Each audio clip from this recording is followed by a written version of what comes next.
Hi, I'm Lauren Ragsdale. Thanks for watching. So the number one thing that I'm hearing right now from real estate professionals, realtors, lenders, etc., is that your interest rate doesn't matter because you can totally refinance when rates go down.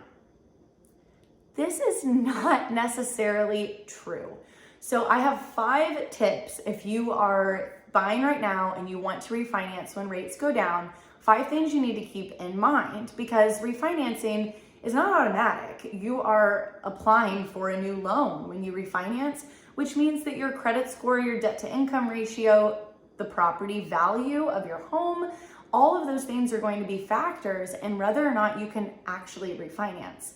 So number 1, keep your job and don't become self-employed. Or if you do become self-employed or you're currently self-employed, know that you have to have, in most cases, 2 years tax returns in order to use that income.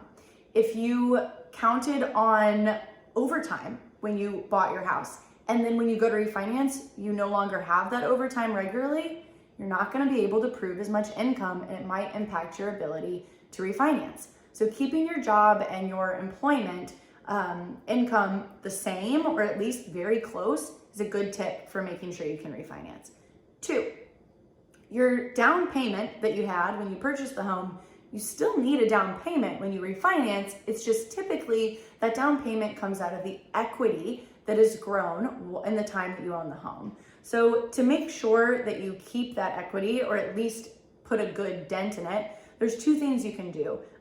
1, buy a home that needs some updates. That'll increase your equity when you do them. 3, you can pay extra on your mortgage. So this is a great idea because it's gonna lower your loan principal and increase your equity. So over the next 2-3 years or less, however long you own the home, pay an extra mortgage payment. They say that paying just 1 extra mortgage payment, let's say your mortgage is $2,000 a month. If you pay $2,000 extra towards principal over the course of a year, you can pay your mortgage off on average 7 years faster. What? So definitely, just go into automatic payments and put an extra $50 on your payment, $20 on your payment, $5 on your payment. Whatever you can afford, just put a little extra, make sure it's going to principal, and do that every month automatically. You're not thinking about it. You lower your principal balance. It'll make it that much easier when you want to refinance. Number 4, don't take on more debt.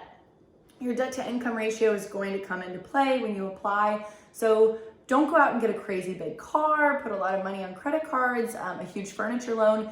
Try to take on as little debt as possible. Number 5, monitor your credit score. So keep track of your credit score. See, what's going on with it and make sure that you don't see any huge drops. Make those payments on time, make your mortgage payment on time, of course. And those tips will help you to ensure that you'll be able to refinance. Not a guarantee, but those are definitely the tips that you should keep in mind so that you can refinance when rates go down. My number 1 tip for you though is none of these 5. It's to make sure that you have a team behind you that you trust, that you're working with a real estate agent that knows this information, that you work with a lender who you don't have to keep track of mortgage rates. They'll call you when rates go down.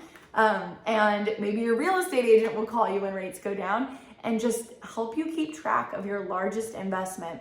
This past year in 2023, I sent all of my past clients a full CMA, a full market report so that they knew their home value. Not every one of them, actually not most of them, are thinking of moving. This isn't about me getting a sale. It's about providing a service to my client, making sure that they're up to date on the market value and they know what to expect if they want to refinance, if they want to leverage their property instead to buy an investment or a second home. So many different options available to you, but you've got to know the market. You've got to have people that you can trust to give you that information. So.